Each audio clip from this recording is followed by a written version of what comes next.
est l'œuvre du Seigneur. Réjouissez-vous, soyez dans l'allégresse, louez le Seigneur, car il est bon et son amour n'a pas de fin. Vous pouvez prendre place. Bonjour à tous, c'est un réel plaisir pour moi de pouvoir vous saluer et de vous accueillir dans cette bénédiction de mariage entre Benjamin et Antonella. Bienvenue à chacun, aux familles des mariés, à tous les amis et collègues. Merci de votre présence en ce beau jour. Nous nous réjouissons de la présence de chacun. Nous prions depuis plusieurs jours pour que la maman et le frère d'Antonella puissent être des nôtres aujourd'hui. Ce ne sera malheureusement pas le cas. Mais nous savons que quand bien même il y a de la tristesse pour eux de pouvoir être là, qu'ils se réjouissent en ce moment de ce bel engagement que vous prenez aujourd'hui. Nous sommes réunis cet après-midi dans la joie et la reconnaissance avec Benjamin et Antonella, qui s'aiment et se sont engagés l'un envers l'autre par le mariage civil, célébré samedi dernier. Benjamin et Antonella ont ainsi manifesté publiquement leur désir de vivre en couple dans notre société. Benjamin et Antonella, nous sommes tous heureux d'être associés à votre joie aujourd'hui. C'est un choix magnifique, un choix décisif pour leur vie qu'ils ont pris. Ce mariage, cette union, ils ont décidé de la placer dans les mains du Seigneur, dans les mains de leur Seigneur. Tout mariage est moment de joie, mais je ne vous cache pas que ce mariage est une joie particulière pour nous en tant qu'Église, une réelle joie de pouvoir être témoin de l'engagement de 2 membres de notre Église, de Paris-Sèvres. Le Seigneur est grand, n'est-ce pas? Son plan dépasse de loin celui des hommes. Le Seigneur est bon.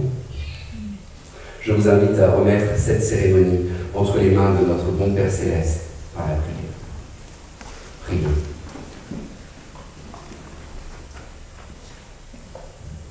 Notre Dieu, notre Père, quelle joie en ce jour de pouvoir être les témoins de cet engagement que Benjamin et Antonella prennent devant nous et devant toi aujourd'hui.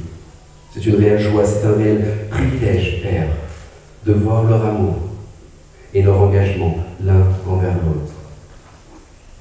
Nous croyons que c'est toi qui as voulu et créé le mariage. Merci pour Benjamin et Antonella. Merci de les avoir gardés l'un pour l'autre. Leur union, c'est toi qui l'as voulu. C'est toi qui as voulu et prévu leur mariage. Merci Père d'être la source de leur joie et de réjouir leur cœur et le nôtre également par leur union. Nous te rendons grâce pour leur désir d'échanger des promesses de mariage devant toi et devant nous, réunis ici en ce jour. Père, nous comptons sur toi pour que tu leur donnes la grâce et la force de les vivre jour après jour. Merci pour ce choix qu'ils font aujourd'hui que de se dire oui pour la vie. Et nous te remercions pour ta fidélité à leur égard et pour ton amour manifesté pleinement en Jésus-Christ. Que tout dans cette cérémonie te rende la gloire qui te revient. Amen. Nous sommes présents ici pour invoquer la grâce de Dieu sur ce couple, mais aussi exprimer à Dieu toute notre reconnaissance.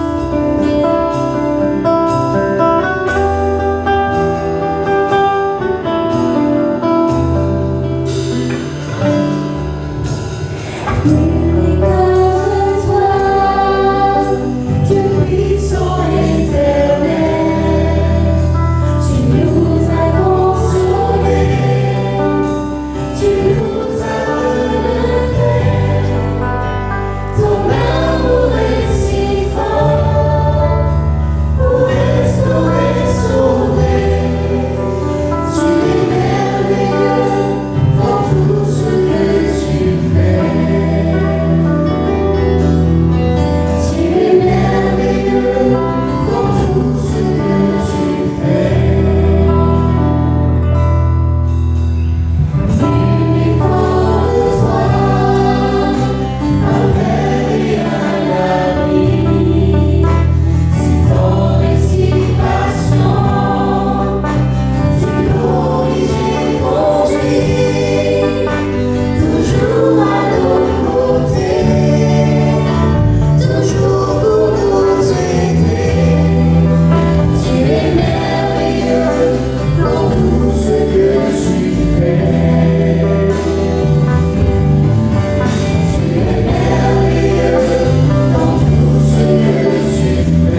j'aimerais pour ces deux premiers cantiques vous lire comment eux-mêmes ont présenté la raison pour laquelle ils ont choisi ces cantiques.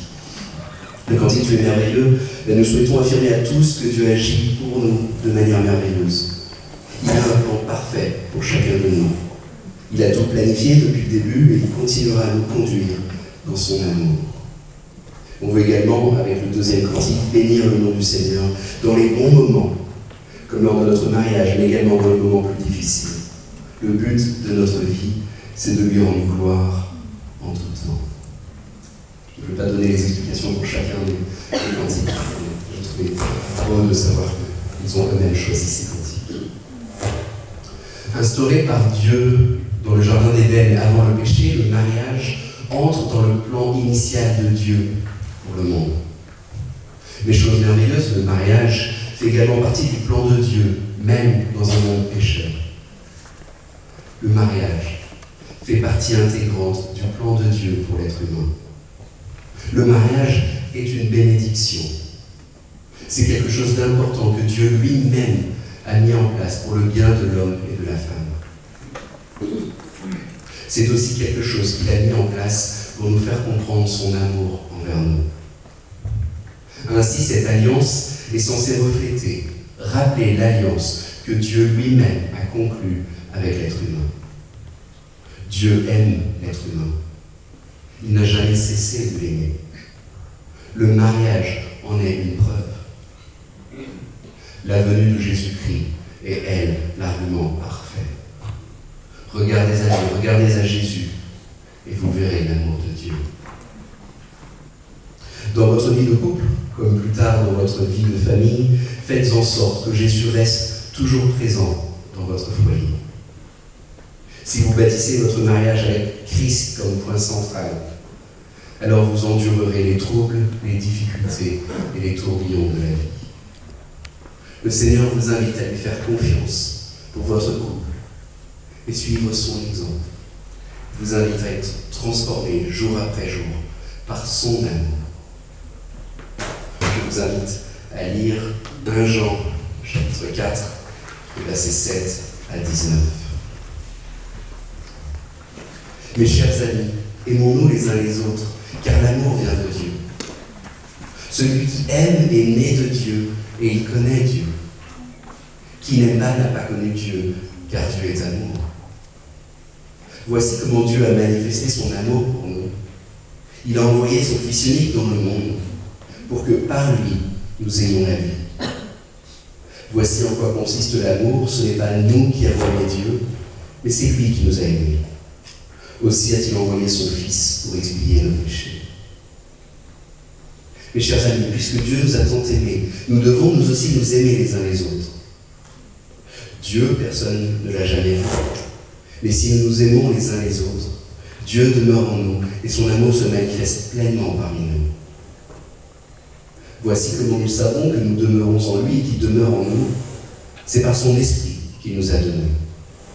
Nous l'avons vu de nos yeux, nous en parlons en témoin. Le Père a envoyé son Fils pour être le sauveur du monde. Si quelqu'un reconnaît que Jésus est le Fils de Dieu, Dieu demeure en lui et lui en Dieu.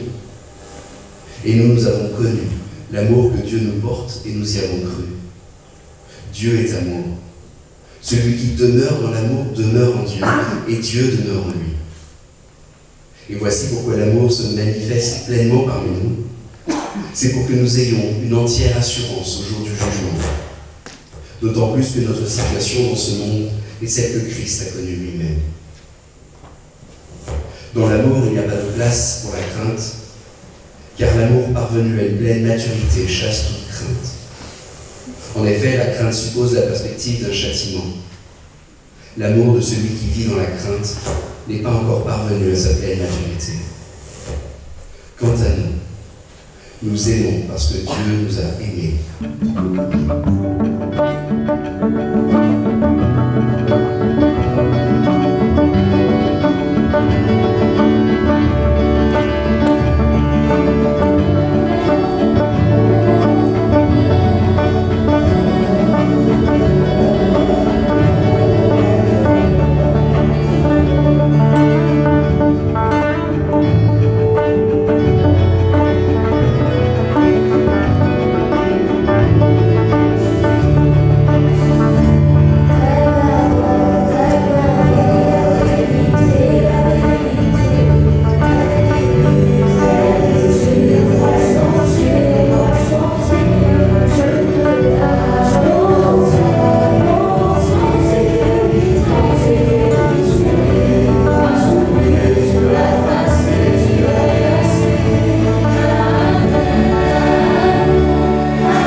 lire notre texte dans la lettre aux Colossiens au chapitre 3, les versets 12 à 15.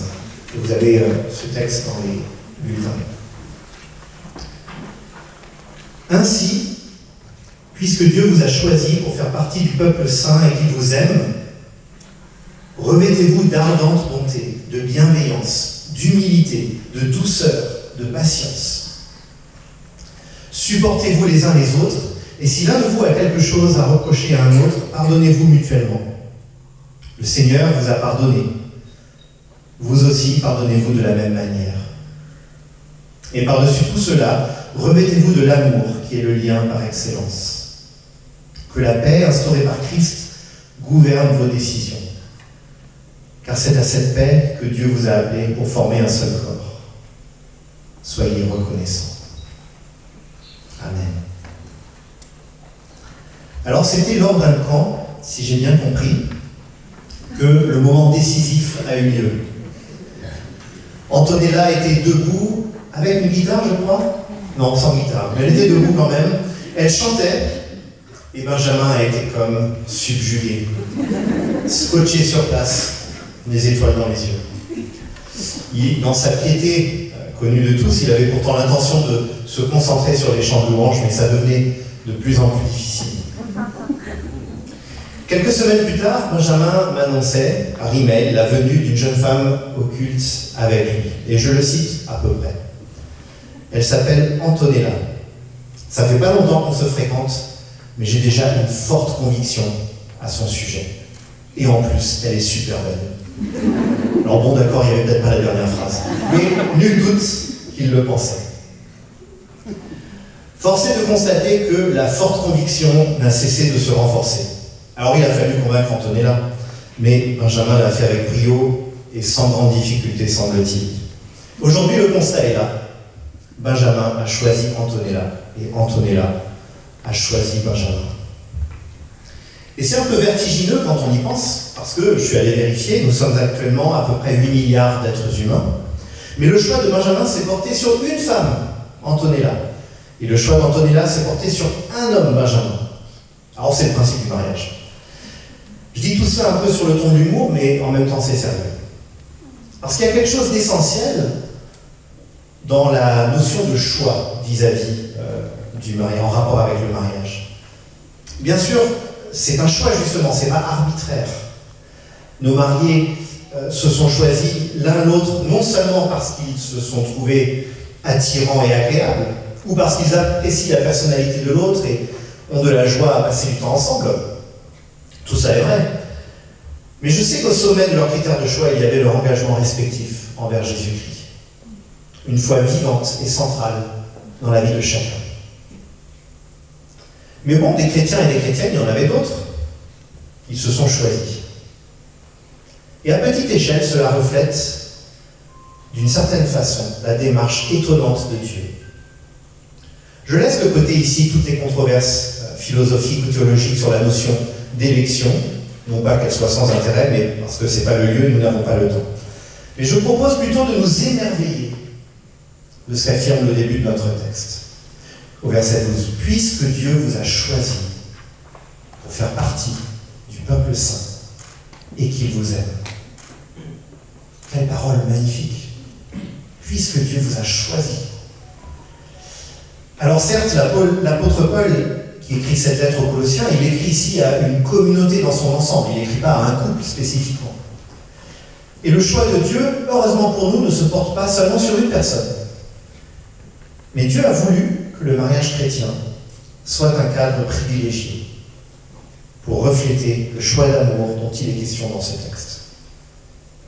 Benjamin et Antonella pourront vivre chacun leur vie quotidienne, ensemble leur vie quotidienne, avec ses joies et ses peines, armés de l'assurance que l'autre l'a choisi. Benjamin pourra se dire, dans les moments plus difficiles, qu'il a en Antonella une alliée, la plus intime de ses intimes, celle qui l'a choisie et qui a promis de l'aimer jusqu'au bout. Et Antonella pourra se dire de même qu'elle a en Benjamin un allié le plus intime de ses intimes, celui qui l'a choisi et qui a promis de l'aimer jusqu'au bout. Mais cette assurance, qui reste imparfaite, tributaire des aléas de la faiblesse humaine et de la vie. Cette assurance reflète à petite échelle une assurance beaucoup plus grande, beaucoup plus profonde et parfaite, celle-là. Verset 12, « Dieu vous a choisi pour faire partie du peuple saint, et il vous aime. » Cette parole doit nous émerveiller, d'autant plus qu'elle doit nous paraître comme totalement inattendue. Car la Bible affirme que nous nous sommes tous éloignés de Dieu.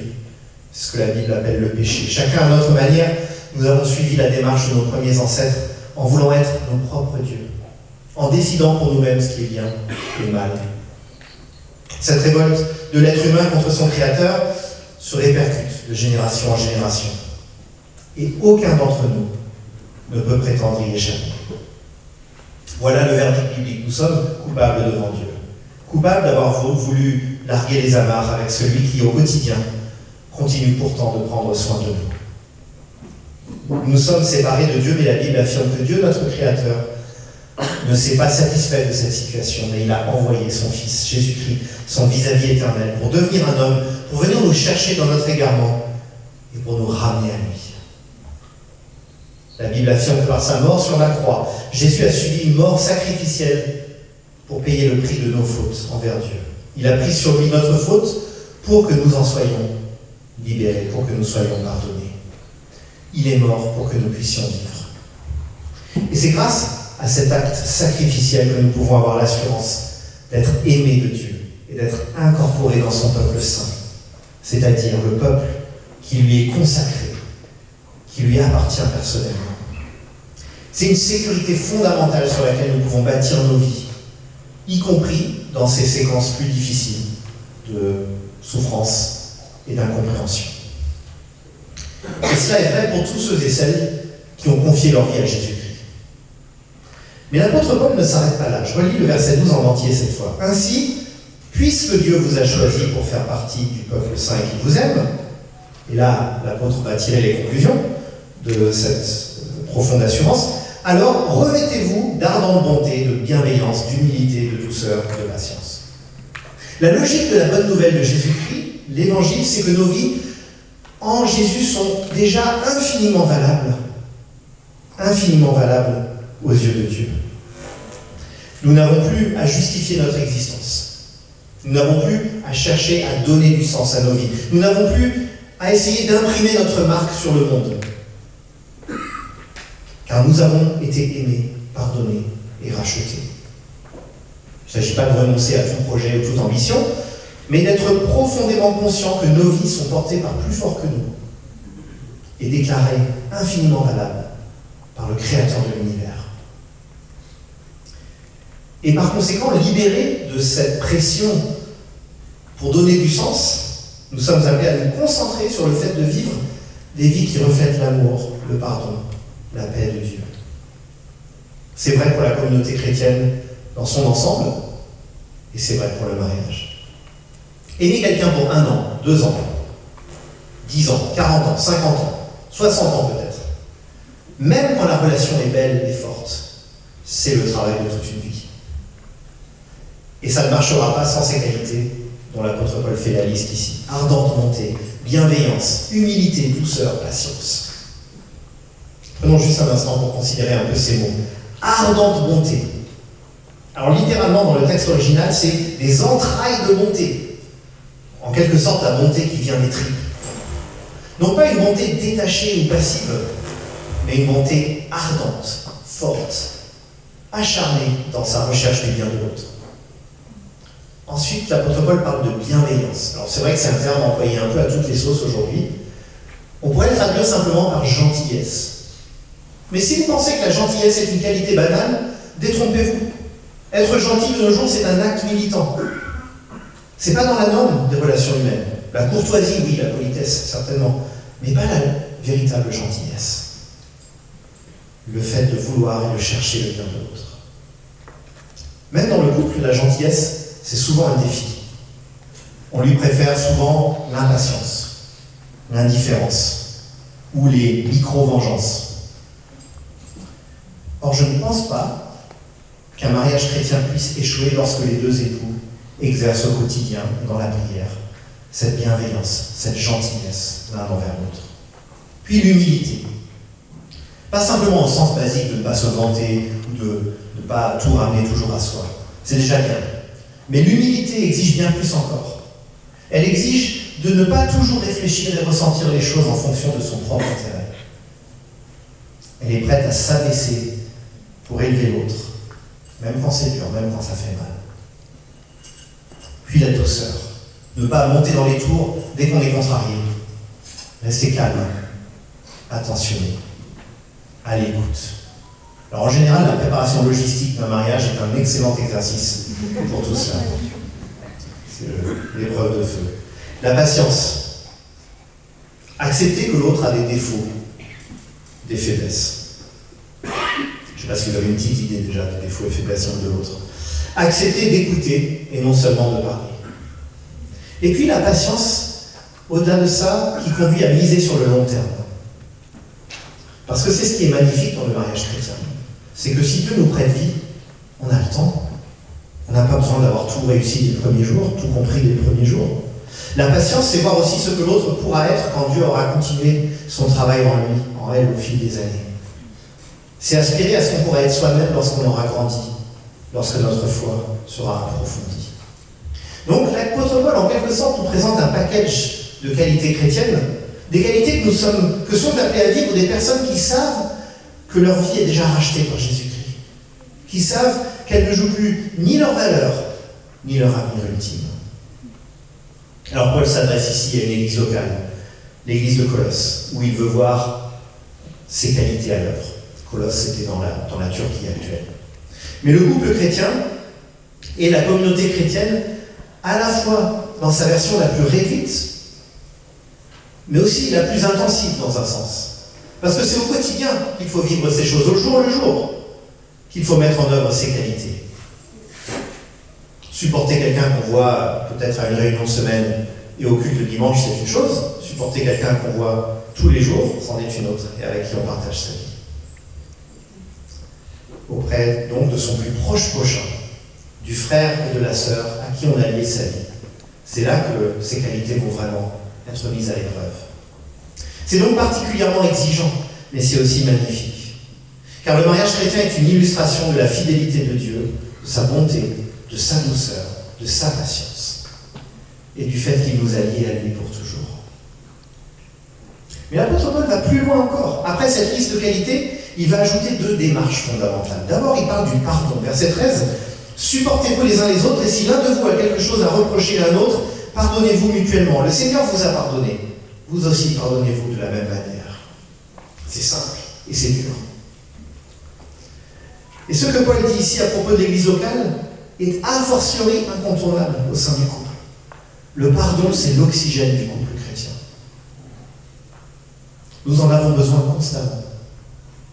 Alors dans un mariage sain et stable, on espère ne pas avoir tous les jours besoin d'une grande démarche de pardon, de grandes explications, de profonde repentance.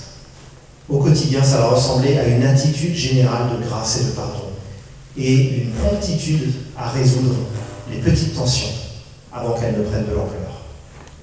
Et plus on met ça en pratique au quotidien, plus on sera prêt lorsqu'il y aura un pardon plus exigeant à accorder. Alors, ce que je dis là est vrai au-delà du couple, bien sûr. Mais un mariage plein de grâce et marqué par un pardon généreusement donné va être un témoignage fort pour ceux et celles qui entourent le couple. Et notamment pour les enfants qui naîtront dans le foyer si Dieu le permet. Bonté, bienveillance, humilité, douceur, patience, pardon. On a le sentiment que tout est déjà dit.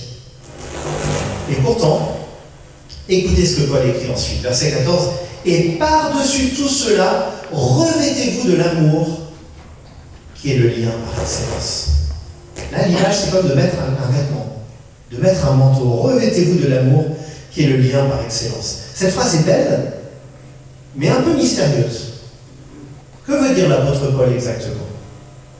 Parce que quand on fait preuve d'ardente bonté, de bienveillance, d'humilité, de douceur, de patience, et qu'on pardonne, est-ce qu'on n'a pas coché un peu toutes les cases de l'amour? Certains spécialistes pensent que l'apôtre Paul veut dire ici que c'est l'amour qui fait le lien entre toutes ces qualités. D'autres pensent plutôt qu'il veut dire que c'est l'amour qui soude vraiment les personnes entre elles. C'est plutôt cette interprétation qui est retenue en astérisque là, dans notre programme, la Bible en français. Mais à vrai dire, les deux choses sont vraies. On pourrait éventuellement faire tous ces efforts pour être bon, bienveillant, humble, doux et patient envers quelqu'un, mais sans vraiment aimer cette personne.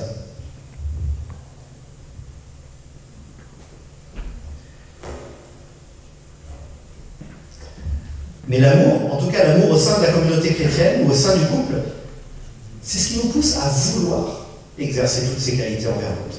C'est le fait de considérer l'autre comme si précieux à ses yeux qu'on est conduit naturellement à mettre en œuvre ces qualités. L'amour nous lie l'un à l'autre d'une manière qui nous dépasse. Nous ne pouvons plus vivre sans penser au bien de l'autre. Nos vies sont liées. Ce qui affecte l'autre m'affecte. Je ne peux plus m'en détacher. Alors Benjamin et Antonella, vous ne pourrez plus vous détacher l'un de l'autre. Et c'est ça l'idée du mariage en fait. C'est précisément ce que Dieu vous appelle à vivre. Vous restez bien sûr deux personnes distinctes, mais vous avez lié vos vies devant Dieu et devant nous.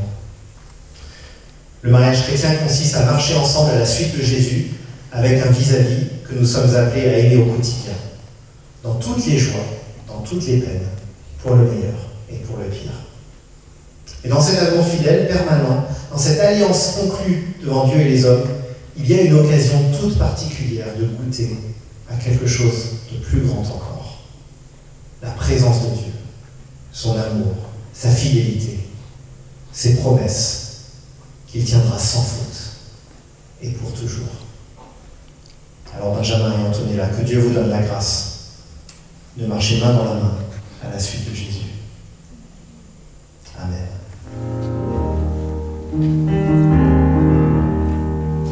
En Jésus seul est mon espoir, lui ma lumière, ma force, mon chant, terre angulaire, solide rempart, même dans l'orage devient violent. Oh quel amour, oh quelle autel, les luttes cessent, sa place se tait.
Moi, Benjamin, je te reçois, Antonella, comme épouse.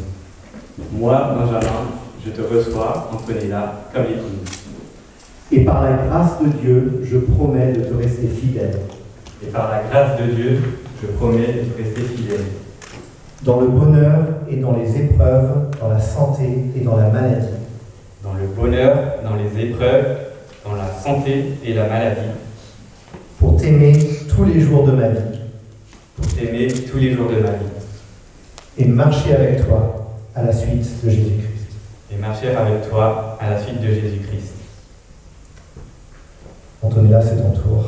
Moi, Antonella, je te reçois, Benjamin, comme époux. Moi, Antonella, je te reçois, Benjamin, comme époux. Et par la grâce de Dieu, je promets de te rester fidèle.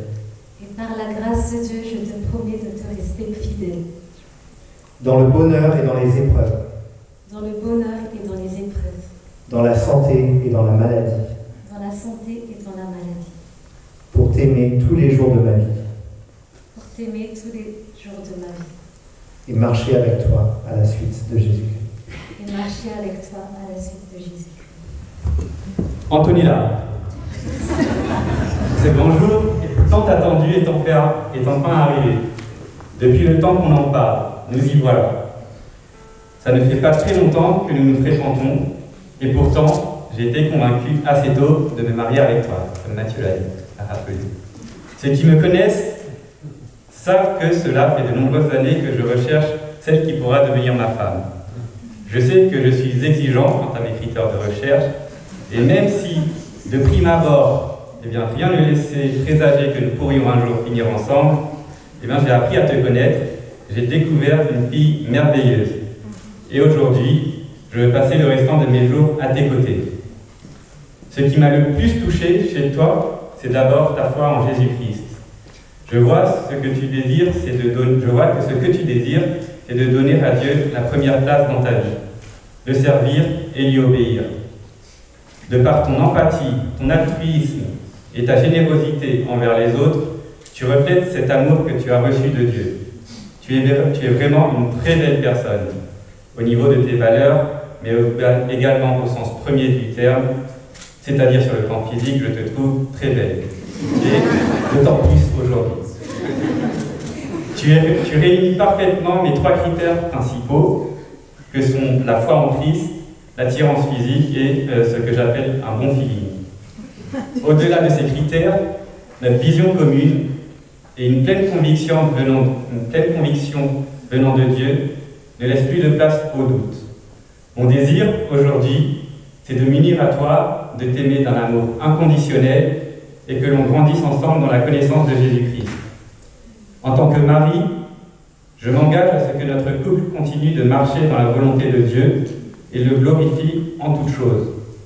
Enfin, je te promets amour et fidélité dans les bons comme dans les moments les plus difficiles.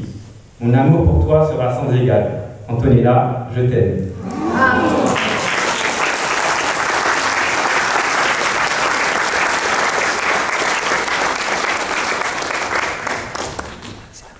Benjamin, dire oui aujourd'hui pour devenir ton épouse est la meilleure décision que j'ai jamais prise après ma décision de donner ma vie à Christ. Mes amis et mes proches ici présents savent à quel point je suis une personne indécise et hésitante dans la prise des décisions. Mais pour la première fois de ma vie, depuis le début de notre relation, je n'ai eu aucun doute en ce qui te concerne. En effet, plus je te connais, et plus je suis confortée dans cette idée de devenir ta femme. Ce que j'admire le plus chez toi, c'est ta foi, ton amour pour le Seigneur, ta volonté et ton désir de lui obéir et de le servir, ta fermeté et en même temps ta douceur et ta profonde compréhension. On a parcouru des chemins ensemble et dans les épreuves, tu as toujours été mon compagnon de combat, mon partenaire de prière, mon ami le plus loyal et fidèle. Tu nous lis toujours vers la croix, vers Jésus, et tu veilles toujours à ce que Christ soit le centre de notre couple. Bref, la liste est longue si je commence à citer toutes les qualités, mais tout cela pour dire que je suis tellement reconnaissante envers Dieu. Pour toi, c'est une vraie grâce qu'il m'a fait de t'avoir dans ma vie et de pouvoir parcourir ce chemin avec toi. Tu es ma bénédiction et la réponse à mes prières, et que toute la gloire revienne à notre Seigneur. Aujourd'hui, devant Dieu, devant nos proches et nos amis, je ne vais pas seulement déclarer mon amour présent pour toi qui est si fort et indescriptible, mais je veux surtout aussi te faire la promesse d'un amour futur. Je promets et je m'engage pour le restant de ma vie à t'aimer et à t'honorer, et cela indépendamment des variations de mes sentiments ou des circonstances. Et même quand ça devient difficile, je choisirai toujours de t'aimer en me basant sur le modèle de l'amour inconditionnel et sacrificiel de Jésus pour nous. Un amour qui pardonne tout, qui croit tout, qui espère tout et qui supporte tout.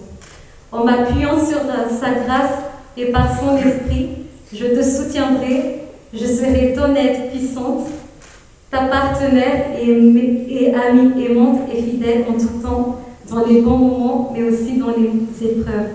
Nous avons nos faiblesses, nous sommes des êtres imparfaits, mais on s'entraidera et se relèvera mutuellement afin que nous vivions une vie qui glorifie Dieu. Je sais qu'à travers notre union, Jésus continuera de nous forger comme il l'a toujours fait pour que nous grandissions à son image. Et dans tout cela, je resterai à tes côtés et je continuerai de courir vers ce but avec toi jusqu'au retour de Jésus où nous comparaîtrons devant lui sans tache, immaculé, parfait et glorieux.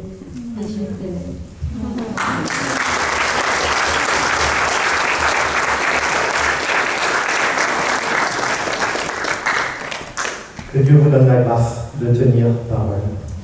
Amen. Je vais inviter maintenant nos amis qui ont les alliances. J'en profite pour saluer la maman d'Antonella et son frère qui nous regarde, je crois. Et même si vous êtes à distance, vous êtes avec nous. On est ravis de vous avoir avec nous. Voilà, les alliances. Alors tu peux donner à Benjamin d'abord. Voilà, bravo, merci, on peut l'applaudir.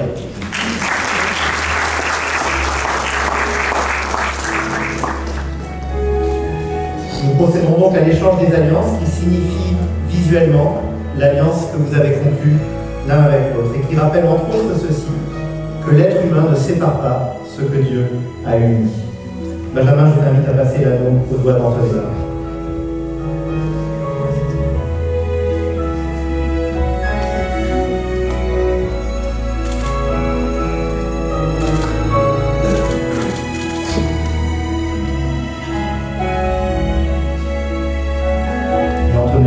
Je t'invite à passer l'anneau au doigt de Benjamin.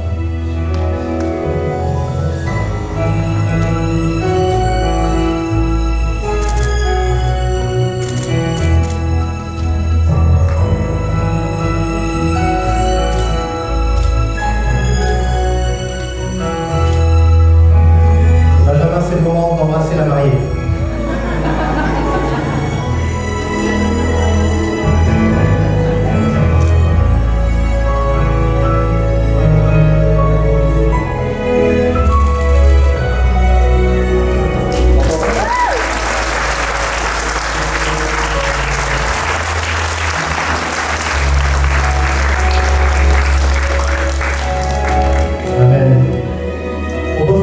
À nouveau ce beau couple.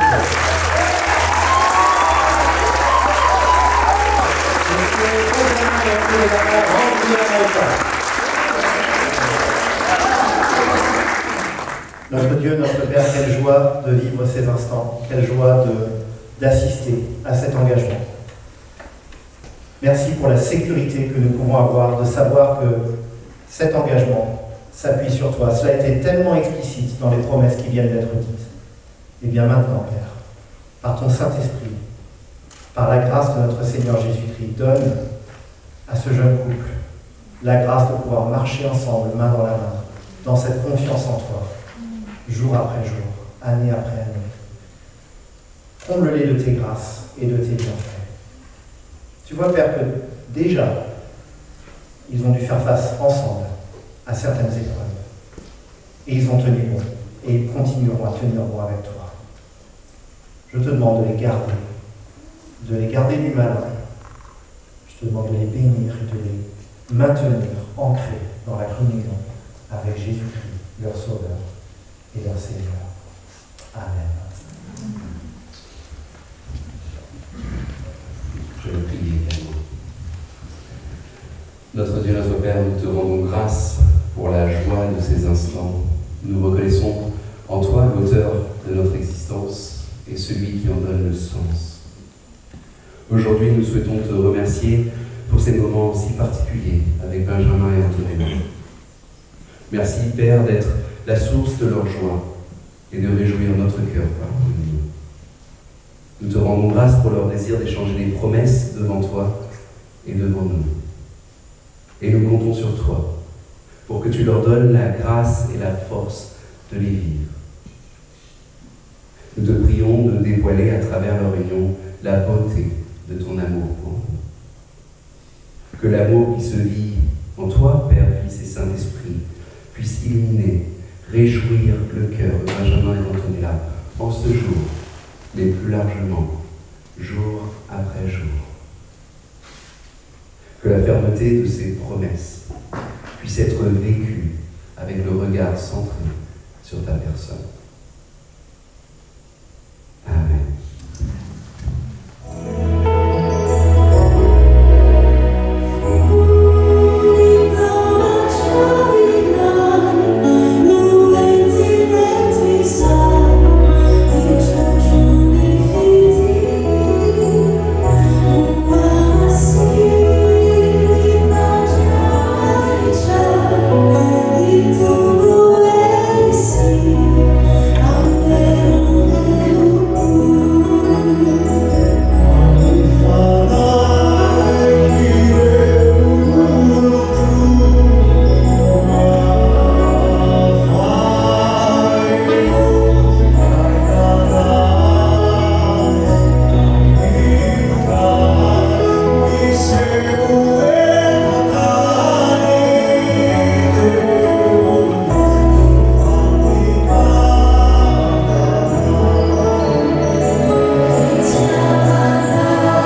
votre vie de couple, mais plus largement vitale pour toute personne.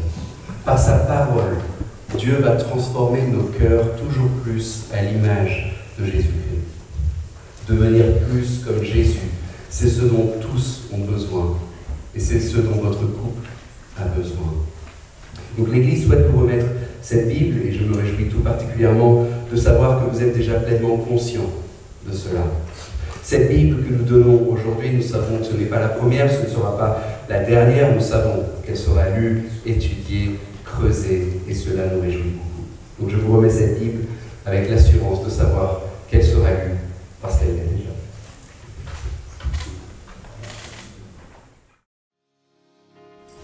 Bonjour à tous, ou du moins à ceux que je n'ai pas eu l'occasion de saluer.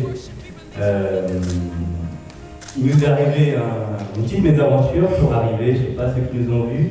Vous savez comment nous sommes arrivés? Nous sommes arrivés en dépanneuse. Alors, le jour du mariage, c'était pas si simple à gérer. Mais vous savez, on est tombé en panne sur l'autoroute et on était en galère, on a appelé notre assurance qui nous a dit par logiciel donné que on ne doit rien faire pour vous. On a poireauté assez longtemps. On a appelé ensuite la police de l'autoroute qui nous a fait également poireauter. On ne savait pas si on appartenait à tel secteur ou tel secteur, donc c'est un peu long. Mais au final, une dépanneuse est arrivée et nous avons pu arriver ici. De base, la dépanneuse nous a dit on peut vous déposer uniquement à la prochaine sortie. Et au final, j'ai dit que j'étais le témoin du mariage, que le mariage a déjà commencé, etc. Et j'ai sympathisé avec le dépanneur. Et il a bien voulu accepter de nous déposer juste devant cette salle. Donc juste pour vous dire que dans la vie, il y a des obstacles, il y aura comment on dit ça, le malin va nous mettre des bâtons dans les roues. Mais sachez qu'avec Jésus, avec notre Seigneur, on est toujours plus que vainqueurs. Et il nous l'a encore démontré cet après-midi en nous rendant ici à ce mariage.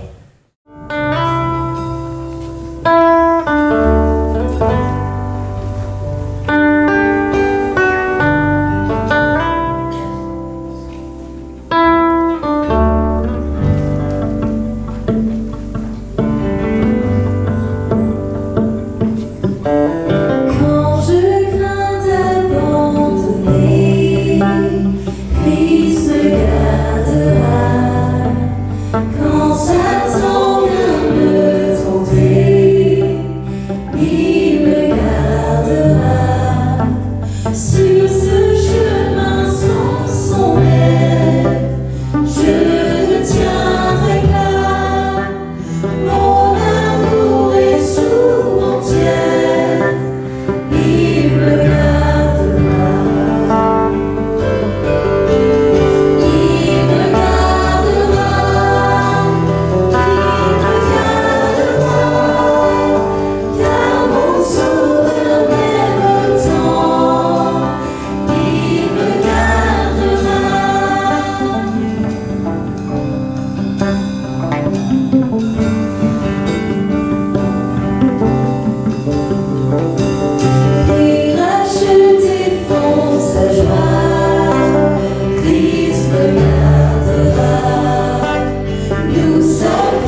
du Seigneur Jésus-Christ, l'amour de Dieu et la communion du Saint-Esprit soient avec vous chaque jour. Que cette même grâce, ce même amour et cette même communion soient sur chacun d'entre nous.